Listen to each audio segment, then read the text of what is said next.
హనుమాన్ శ్రీరామదూత హనుమాన్ శ్రీరామదూత హనుమాన్ శ్రీరామదూత హనుమాన్. ఆ తల్లి యొక్క పరివేదనతో కూడుకున్న స్థితిని వర్ణిస్తూ మహర్షి అంటారు, అభూతేనాపవాదేన కీర్తిం నిపతితామివ సన్నామివ మహాకీర్తిం శ్రద్ధామివ విమానితాం అంటారు.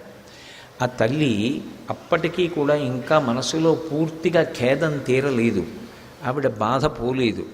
అందుకే అభూతేనాపవాదేన కీర్తిం నిపతితామివ, ఎంతో పేరు ప్రతిష్టలున్న వ్యక్తికి ఎంతో కష్టపడి జీవితంలో ధర్మాన్ని మాత్రమే ఆశ్రయించి నిరంతరము భగవద్భక్తితో బ్రతికేటటువంటి వ్యక్తి మీద ఒక అపనింద వచ్చి పడితే, అకస్మాత్తుగా ఆయన యొక్క కీర్తి ప్రశ్నార్థకమైందనుకోండి, ఆయన ఇటువంటి పని చేశారా అని 10 మంది అడిగేటటువంటి సమయము ఒకటి వచ్చిందనుకోండి, అప్పుడు ఆ వ్యక్తి మనసు ఎంత గాయపడి ఉంటుందో, 10 మందిలో నవ్వుతూ తిరుగుతున్నా ఆయన లోపల మాత్రం ఎంత కలుక్కుమంటున్న మనసుతో ఉంటాడో అలా ఉందిట అమ్మవారు.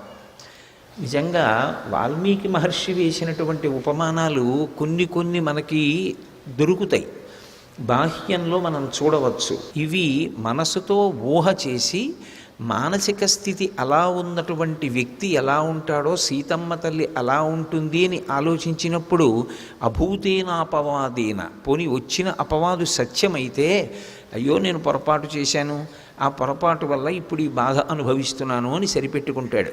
ఆయన చేసిన పొరపాటు లేదు, చేసిన తప్పు లేదు, ఆయన ఎప్పుడూ త్రికరణ శుద్ధిగానే ప్రవర్తించాడు, ఎప్పుడూ ధర్మ మార్గాన్నే అనుష్ఠించాడు. ఆయన ఎన్నడూ ఎవరి జోలికి వెళ్ళినవాడు కాడు. అటువంటి వాడి మీద అసత్యంతో కూడుకున్నటువంటి అపవాదు ఒకటి మోపబడింది. అప్పుడు ఆయన కీర్తి అకస్మాత్తుగా క్షీణించింది. ఆయన ఎంత బాధపడతాడో అలా ఉంది అమ్మవారు. కానీ ఇందులో మీరు ఒకటి ఆలోచించండి, అపవాదు అసత్యం, అది నిజంగా ఆయన చేసిన దోషం కాదు. ఆయన్ని బాధ పెట్టాలనో లేకపోతే కాలంలో అలా ఆయన గతంలో చేసుకున్న కర్మ పోవడానికో, లేదా ఎంత కష్టం వచ్చినటువంటి వ్యక్తి అయినా సరే తట్టుకు నిలబడగలిగితే వాడే చరిత్రని నిర్మించగలుగుతాడు అని భవిష్యత్ తరాలకి మార్గదర్శనం చెయ్యడానికో, ఈశ్వరుడు ఏర్పాటు చేసినటువంటి వ్యవస్థలో అసత్యమైనటువంటి దోషం ఎవరి మీద ఆరోపింపబడిందో అది కాలంలో ఎప్పటికో అప్పటికి ఎగిరిపోతుంది. ఎగిరిపోయి రెట్టించినటువంటి వైభవంతో మళ్ళీ ఆయన కీర్తి ప్రకాశిస్తుంది. ఇవాళ అలా ఉన్నటువంటి సీతమ్మ ఎప్పటికీ అలా ఉండిపోదు, ఆవిడ మళ్ళీ సంతోషంగా తిరిగేటటువంటి రోజు వస్తుంది. ఆరోపింపబడినటువంటి అపవాదు అసత్యమైనప్పుడు అది కొంతకాలానికి ఎలా ఎగిరిపోతుందో, సత్యం ఎలా ప్రకాశిస్తుందో, సీతమ్మ మళ్ళీ పరమ సంతోషంతో ఉండేటటువంటి రోజులు ముందున్నాయి. చెప్పకుండా చెప్పడం సుందరకాండ, మనసు చేత అనుభవించి అటువంటి విషయాన్ని ఊహ చేసినంత మాత్రం చేతనే మనసులో సహృదయం ఉన్నవాడికి అయ్యో అనిపిస్తుంది. అసలు సీతమ్మ యొక్క దైన్యాన్ని, ఆవిడ పొందినటువంటి దుఃఖాన్ని ఆలోచన చేసినప్పుడు అలా అనిపించినటువంటి హృదయం ఏదుందో వాడు సహృదయుడు. అటువంటి సహృదయుడికే కావ్యం చదవడానికి అధికారం ఉంటుంది. అభూతేనాపవాదేన కీర్తిం నిపతితామివ ఆమ్నాయనామయోగేన విద్యాం ప్రశిథిలామివ. ఆమ్నాయనామయోగి, ఆయన యోగి, ఆయన ఆమ్నాయం చేస్తుంటాడు. ఆమ్నాయము అన్న మాట వేదానికి అన్వయం అవుతుంటుంది. ఎప్పుడు భగవత్ సంబంధమైనటువంటి మంత్రభాగాన్ని లోపల తిప్పుతూ ఉంటాడు.